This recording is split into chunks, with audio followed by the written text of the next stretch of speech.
செய்தி இந்தியா அப்படின்னு சொல்லி வந்தாலே நம்ம குறிப்பாக பார்க்கறது வெளியுறவு கொள்கை அப்படிங்கிறது தான். ஆனால் இன்னைக்கு தேதியில் வெளியுறவு கொள்கை, பிஜேபி அரசாங்கத்தினுடைய வெளியுறவு கொள்கையில் மிகப்பெரிய ஒரு வீழ்ச்சியாக ஒரு செய்தி வந்திருக்கிறது. ஈரான் இந்தியாவை முழுவதுமாக தடுத்து விடலாம், தடைப்படுத்தி விடலாம் அப்படிங்கிற ஒரு சிச்சுவேஷன் தான். இந்த சிச்சுவேஷனை கரெக்டாக சீனா பயன்படுத்தி கொண்டது என்றால் நாம் அமெரிக்காவினுடைய அடிமையாக மாறிவிடுவோம். 3 நாடுகள் வந்து விட்டதல்லவா, அமெரிக்கா, சீனா, இந்தியா. இதில் எங்கிருந்து இந்த பிஜேபி அரசாங்கம், இந்தியாவின் அரசாங்கம் வந்தது? அதைத்தானே பார்க்க வேண்டும். இந்த ஒரு பதிவில் பார்த்து விடலாம். அன்பு தமிழஞ்சங்களுக்கு தமிழ் பொக்கிஷத்தின் வணக்கங்கள்.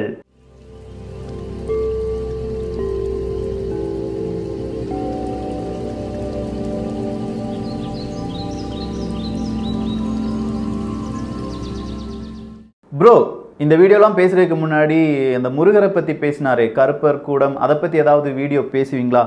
பேசுவோம். அதுக்கான வீடியோ சீக்கிரமாக வரும். ஆனால் அந்த அளவுக்கு தரம் தாழ்ந்து நம்ம பேச போகிறது கிடையாது. சில விஷயங்கள், நானும் பேரன் அப்படிங்கிற ஒரு விஷயத்தில் என் தாத்தாவை பார்த்து சில கேள்விகள் கேட்க வேண்டியதாக இருக்கிறது. அதை மட்டுமே நாம் கேள்வியாக வைக்க போகிறோம். சரி, இந்த நேரத்தில் பிஜேபி அரசாங்கம் அப்படின்னு சொல்றதுக்கு பதிலாக இந்தியாவின் தோல்வி என்று சொல்லியிருக்க வேண்டியதானே அப்படிங்கிற ஒரு கேள்வி உங்களுக்குள் வரலாம். நான் எப்பவுமே ஏபிஜே அப்துல் கலாம் ஐயா அவர்களை ரொம்ப பெரிய அளவில் ஃபாலோ பண்ணுற ஒரு நபர். தலைவர், தலைமைத்துவம் அப்படின்னு சொல்லும்போது ஒரு வெற்றி வந்து விட்டால் அது எல்லோருக்கும் சமம், இந்தியாவில் இருக்கும் எல்லோருக்கும் சமம், அது இந்தியாவுக்கான வெற்றி என்றுதான் அறியப்படும். தோல்வி என்பது வந்துவிட்டால் அது யாருடைய பொறுப்பு? தலைவனுடைய பொறுப்பு. யார் அதை தலைமையேற்று நடத்துகிறார்களோ அவர்களுடைய பொறுப்பாக அதை வைக்க வேண்டும். இதுதான் தலைமைத்துவம். நீங்க எந்த இடத்துல எவ்வளோ பெரிய லீடரை வேணாலும் பாருங்க, தோல்விக்கு லீடர் பொறுப்பு, வெற்றிக்கு யாரும் பொறுப்பு கிடையாது, எல்லோருக்கும் சமர்ப்பணம். ஸோ அந்த விதத்தில் பார்க்க போனால் இது பிஜேபி அரசாங்கத்தினுடைய மிக முக்கியமான ஒரு ஃபெயிலியர் அப்படின்னு சொல்லலாம். ஏன்னா 10 ஆண்டு காலமாக, 2003 10 ஆண்டுகள் பலவிதமான பேச்சுவார்த்தை நடைபெற்று கொண்டே இருக்கிறது. காங்கிரஸ் அரசாங்கத்தின் தோல்விதான் ஈரானை உங்கள் பக்கம் கொண்டு வர முடியவில்லை அப்படின்னு சொல்லி தான் பிஜேபி அரசாங்கம் ரொம்ப பெரிய அளவில் அவங்களுடைய பிரச்சாரங்களை எல்லாமே நடத்தினார்கள். 2016 வருடம் சபஹார் அப்படிங்கிற துறைமுகம் நமக்கு கீழ் வருகிறது. இந்தியாவின் கீழ் சபஹார் என்கிற ஒரு துறைமுகம் இருக்கும். ஃபேஸ் 1 ப்ராஜெக்ட் ஃபுல்லா இந்தியாவுக்கு தான் கொடுக்கப்படும் அப்படிங்கிறத திரு நரேந்திர மோடி அவர்கள், இந்தியாவின் பிரதமர், போய் ஒரு ஒப்பந்தத்தில் கையெழுத்து வாங்குகிறார் ஈரான் அரசாங்கத்திடம் இருந்து. ரொம்ப முக்கியமான ஒரு விழாவாகவே அதை நாம் பார்த்தோம். காரணம் இருக்கிறது. இந்த புகைப்படத்தை பார்த்துக் கொள்ளுங்கள். இந்தியாவை கட்டுப்படுத்த சீனா பாகிஸ்தானை ஏவி விடுகிறது. பாகிஸ்தானை கட்டுப்படுத்த வேண்டும் என்றால், அப்படி இல்லைனா சென்ட்ரல் ஏசியாவை நம்ம கட்டுப்படுத்த வேண்டும் என்றால் நமக்கும் 1 அப்படி இல்லைனா 2 நாடுகள் தேவைப்படுகிறது. அந்த 2 நாடுகள் தான் ஆப்கானிஸ்தானும் ஈரானும். ஈரான் சபஹார் துறைமுகம் நமக்கு வந்துருச்சு. இது வந்த உடனே நம்மலாம் என்ன சொன்னோம்? ஸ்ட்ரிங் ஆஃப் பேர்ல்ஸுக்கு எதிராக, சீனாவினுடைய ஒரு விதமான தந்திரத்துக்கு எதிராக நெக்லஸ் ஆஃப் டைமண்ட் இந்திய அரசாங்கத்தால், பிஜேபி அரசாங்கத்தால் செயல்படுத்தப்படுகிறது அப்படிங்கிறத பல விதத்திலையும் நாமும் ஒரு வீடியோ போட்டோம். நிறைய பேர் வீடியோ போட்டாங்க. இது மோடியினுடைய மிக முக்கியமான ஒரு வெற்றி அப்படின்னு சொல்லி கொண்டாடினார்கள் என்பதெல்லாம் பார்த்தோம்.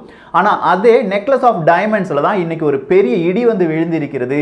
சபஹார் துறைமுகத்தை ஒட்டி இருக்கும் அடுத்த ப்ராஜெக்டில், அதாவது சபஹார் துறைமுகத்திலிருந்து கிட்டத்தட்ட ஆப்கானிஸ்தானுக்குள்ள போற வர ஒரு ட்ரெயின் ட்ராக் என்பதை போட வேண்டும். அதற்கு இந்தியா மிகப்பெரிய அளவில் உதவுவதாக ஈரானுக்கு வாக்கு கொடுத்திருந்தது. அந்த வாக்கை இந்தியாவால் காப்பாற்ற முடியவில்லை என்பதற்காக அந்த ஒரு அக்ரிமெண்ட்ல இருந்து இந்தியாவை நாங்கள் என்ன செய்கிறோம், நீக்குகிறோம் என்று ஈரான் அரசாங்கம் தெரிவித்திருக்கிறது. கிட்டத்தட்ட 600 கிலோமீட்டர் ரயில் பாதை. இந்த 600 கிலோமீட்டர் ரயில் பாதைக்காக இந்தியா ஒத்துக்கொண்ட அமௌண்ட் எவ்வளவு அப்படின்னு கேட்டீங்கன்னா $1.6 பில்லியன் அமெரிக்க டாலர் அப்படின்னு சொல்லலாம். ஸோ இந்த $1.6 பில்லியன் அமெரிக்க டாலரை ஒத்துக்கொண்டு கிட்டத்தட்ட 3-4 வருடங்கள் ஆகிவிட்டது. ஆனால் இந்த 4 வருடங்களிலும் இந்தியாவிலிருந்து பலவிதமான என்ஜினியர்ஸ் எந்தெந்த இடத்துல இந்த ரயில் ட்ராக் பண்ணணும், அதெல்லாம் எந்த இடத்துல செய்ய முடியும், இப்படிலாம் பலவிதமான சர்வே எடுத்தாங்களே தவிர வேற எந்த ஒரு ப்ரோக்ரஸும் கிடையாது. அதன் காரணமாக நாங்களே எங்களுடைய ரயில் பாதையை அமைத்துக் கொள்கிறோம் என்று ஈரான் அறிவித்திருக்கிறது. அதற்கான முதல் கட்ட நடவடிக்கைகளில் ஈரான் இறங்கிவிட்டது. 2022 மார்ச் மாதத்திற்குள் இந்த ஒரு ப்ராஜெக்டை நாங்கள் முடித்து விடுவோம் என்றும் சொல்லி இருக்கிறார்கள். சோ இதுல இந்தியா ஜெயிச்சிருச்சா தோத்துருச்சா அப்படின்னு கேட்டா கம்ப்ளீட்டா தோத்துருச்சு. அப்படின்னா யார் ஜெயித்தார்கள்? சீனா வென்று விட்டது. சீனாவுக்கும் ஈரானுக்கும் ஒரு 25 வருட ஒப்பந்தம் என்பது கையெழுத்தாகிறது. கிட்டத்தட்ட 400 பில்லியன் அமெரிக்க டாலர் தான் சீனா ஈரானுக்காக செலவு செய்ய போகிறது. இது எப்படி வெளியில் வந்தது அப்படின்னு கேட்டீங்கன்னா, ஒரே ஒரு டாக்குமெண்ட், வெறும் 18 பக்கங்கள் அடங்கிய ஒரு டாக்குமெண்ட் வெளியில் வருகிறது. அந்த டாக்குமெண்ட்ல தான் ஈரானுக்கும் சீனாவுக்கும் இடையே ஏற்பட்ட இந்த ரகசிய ஒப்பந்தம் என்பது வெளியுலகத்தில் உலகத்திற்கு தெரிய வருகிறது. ஸோ சபஹார் போர்ட் நமக்கு ஏன் அவ்வளவு முக்கியத்துவம் வாய்ந்தது அப்படின்னு கேட்டீங்கன்னா, அது கிட்டே இருக்கிறது தான் குவாடர் போர்ட், அதாவது குவாடர் துறைமுகம் என்று சொல்லலாம். அது யாருடைய கட்டுப்பாட்டில் இருக்கிறது? சீனாவினுடைய கட்டுப்பாட்டில் இருக்கிறது. எந்த நாட்டில் இருக்கிறது? பாகிஸ்தானில் இருக்கிறது. இந்த குவாடர் போர்ட்டுக்கும் இந்த சபஹார் அப்படிங்கிற இந்த துறைமுகத்துக்கும் இடைப்பட்ட தூரம் எவ்வளவு அப்படின்னு கேட்டீங்கன்னா 72 கிலோமீட்டர் தான். ஸோ ஒரு பக்கத்தில் சீனாவினுடைய துறைமுகம் இருக்கும்போது இன்னொரு பக்கம் இந்தியாவின் துறைமுகம் இருந்தால் இரண்டு நாடுகளுக்கான அந்த பவர் பேலன்ஸ்ல இருக்கும். ஆனால் இப்போ ஈரான்ட்ட இருக்கிற அந்த துறைமுகத்தையும் நாம் பறிகொடுத்து விடுவோமோ என்கிற ஒரு அச்சம் நிலவுகிறது. அப்படி மட்டும் வந்துருச்சுன்னா அதுக்கு அந்த பக்கம் இன்னொரு துறைமுகம் இருக்கிறது, பந்தரி ஜஸ்க் அப்படின்னு சொல்லுவாங்க. அந்த துறைமுகத்தினுடைய மெயின்டெனன்ஸை இப்போ யாருக்கு கொடுத்திருக்காங்க? ஈரான் அரசாங்கம் சீனாவுக்கு கொடுத்திருக்கிறது. ஸோ குவாடர் துறைமுகம், அடுத்ததா சபஹார் துறைமுகம், அடுத்ததா பந்தர் துறைமுகம், இதை மூன்றையும் சீன அரசாங்கம் கையகப்படுத்தி விட்டால் யாருக்கு நஷ்டம்? இந்தியாவிற்கு நஷ்டம். சரி, இந்தியாவுக்கு இவ்வளவு பெரிய தோல்வி வருவதற்கான காரணம் என்ன அப்படின்னு கேட்டீங்கன்னா, அமெரிக்கா ஈரான் மேல மிகப்பெரிய ஒரு பொருளாதார தடையை விதித்து விட்டார்கள். 2019 ஈரான் இருந்து நம்ம கச்சா எண்ணெய் வாங்குவதை ஜீரோவா நிப்பாட்டி விட்டோம். சொல்ல போனா ஈரான் நமக்கு நட்பு நாடாகத்தான் இருந்தது, சில நேரங்களில் நட்பு நாடாகத்தான் இருந்தது. ஈரானுக்கும் இஸ்ரேலுக்கும் ஆகவே ஆகாது. ஆனா இஸ்ரேலும் இந்தியாவும் நண்பர்கள். ஈரானுக்கும் அமெரிக்காவுக்கும் ஆகவே ஆகாது. ஆனா அமெரிக்காவும் இந்தியாவும் நண்பர்கள். ஈரானுக்கும் இந்தியாவுக்கும் இடையே இருந்த அந்த உறவில் எப்போது வேண்டுமானாலும் உரசல் வரலாம், விரிசல் வரலாம் அப்படின்னு சொல்லி காத்து கொண்டிருந்த நாடு தான் சீனா.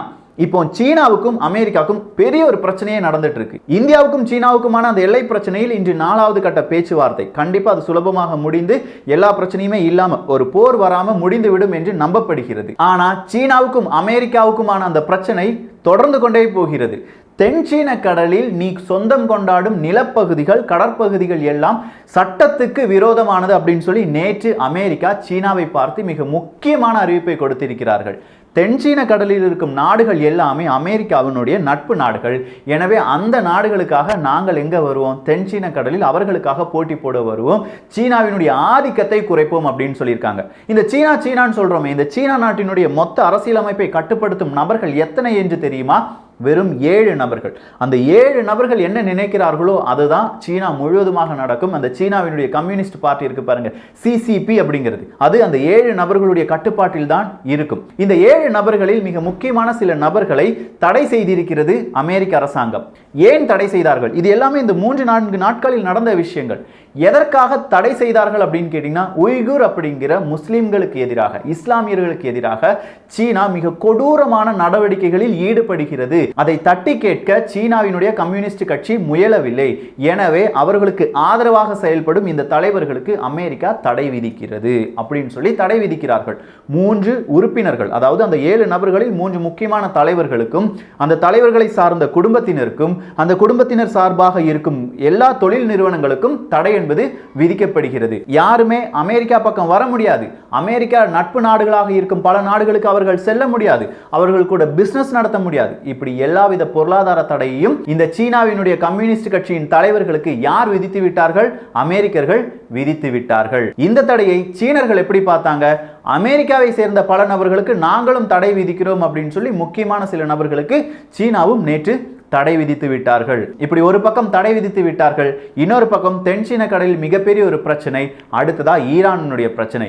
ஈரானுக்கு நாங்கள் மேக்சிமம் ப்ரெஷரை கொடுக்குறோம். அவங்களுடைய பொருளாதார தடை, அவங்களுடைய ஆயுத தடை, இது எல்லாத்துக்குமே நாங்கள் ரொம்ப மேக்சிமம் ப்ரெஷரை கொடுத்து வைக்கிறோம். உலக நாடுகளிலிருந்து ஈரானை தனிமைப்படுத்துகிறோம் அப்படின்னு சொல்ற அமெரிக்காவை பகைத்து கொள்ள முடியாத இந்தியா ஈரானிடமிருந்து கச்சா எண்ணெய் வாங்குவதும் இந்த மாதிரியான வெளியுறவுத்துறை கொள்கையிலும் அவர்களுடைய தோல்வியை சந்தித்து வருகிறார்கள். இதுல இந்த உய்குர் அப்படிங்கிற இஸ்லாமியர்களை பற்றி பார்த்தோம் பாருங்க, அதை வேறொரு பாகத்தில் தெளிவாக பார்க்க போகிறோம்.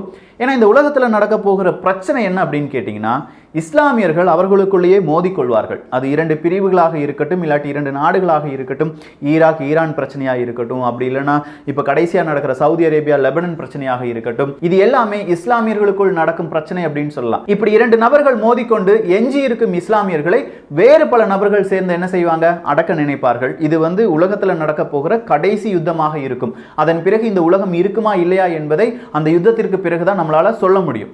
ஸோ இந்த ஒரு தருணத்திற்காக தான் எல்லா நாடுகளும் நாடுகளும் பலவிதமான பிரச்சனைகளிலும் இல்லாட்டி பலவிதமான சொல்யூஷனை கண்டுபிடிப்பதற்காகவும் தேடிக்கொண்டிருக்கின்றன. ஸோ உய்குர் அப்படிங்கிற இஸ்லாமியர்களுக்கு ஆதரவாக நாங்கள் போராடுகிறோம் அப்படின்னு சொல்ற அமெரிக்க அரசாங்கம் இங்க பல இஸ்லாமியர்களை தீவிரவாதிகள் அப்படின்னு சொல்லி இல்லாட்டி பல இஸ்லாமியர்களுடைய வாழ்க்கையை அழித்து சிரியா முதல் ஆப்கானிஸ்தான் வரை, லிபியா முதல் லெபனன் வரை எல்லோருடைய வாழ்க்கையும் அழித்து இருக்கிறார்கள்.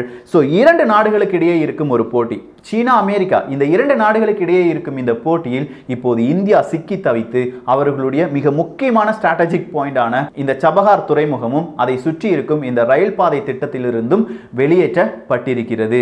நீங்க கேட்கலாம், சபஹார் துறைமுகத்தினுடைய அந்த டீலிங் இன்னும் கொஞ்ச நாட்களுக்கு இருக்கே, கிட்டத்தட்ட 10 வருடங்கள் நம்ம டீலிங் கேட்டிருக்கோம், அது மட்டுமா இன்னொரு எக்ஸ்டெண்டட் பீரியட் டைம் வரை நம்ம கேட்டிருக்கோம். அதுக்கு பிறகு அதனுடைய முழு கட்டுப்பாட்டையும் யாருக்கு கொடுத்து விடுவோம்? ஈரானுக்கு கொடுத்து விடுவோம். ஆனால் அதன் பிறகு இருக்கும் ஒரு 15 வருடங்களை கொஞ்சம் கற்பனை பண்ணி பாருங்க. இப்போதிருந்து 25 வருடங்களுக்கு சீனாவும் ஈரானும் மிக முக்கியமான டீலிங்ல வரப்போறாங்க. சோ அடுத்த 15 வருடங்களுக்கு ஈரானில் யாருடைய கை ஓங்கி இருக்கும்? சீனாவினுடைய கை ஓங்கி இருக்கும். இன்றோடி முடிய போவது கிடையாது உலக அரசியல். எதிர்காலத்துக்கும் தேவையானதுதான் இந்த உலக அரசியல், இந்த வெளியுறவுத்துறை கொள்கை அப்படிங்கிறது எல்லாமே.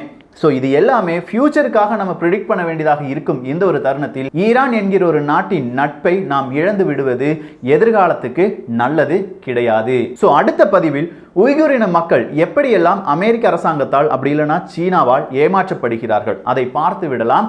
அதை பார்ப்பதற்கு முன்பாக கருப்பர் அந்த ஒரு கூட்டத்தை பற்றியும் பார்த்து விடலாம். இந்த ஒரு காணொளி பற்றிய உங்களுடைய கருத்துக்கள் இங்கே வரவேற்கப்படுகின்றன. எல்லோரும் தமிழ் பொக்ஷத்தில் இணைந்திருங்கள். தமிழ் பொக்ஷம் சேனலை சப்ஸ்கிரைப் செய்யாத தோழர்கள் தோழிகள் தயவுசெய்து சப்ஸ்கிரைப் பண்ணிக்கோங்க. நல்லதை பகிர்ந்து நல்ல சமுதாயத்தை உருவாக்குவோம். நன்றி, வணக்கம்.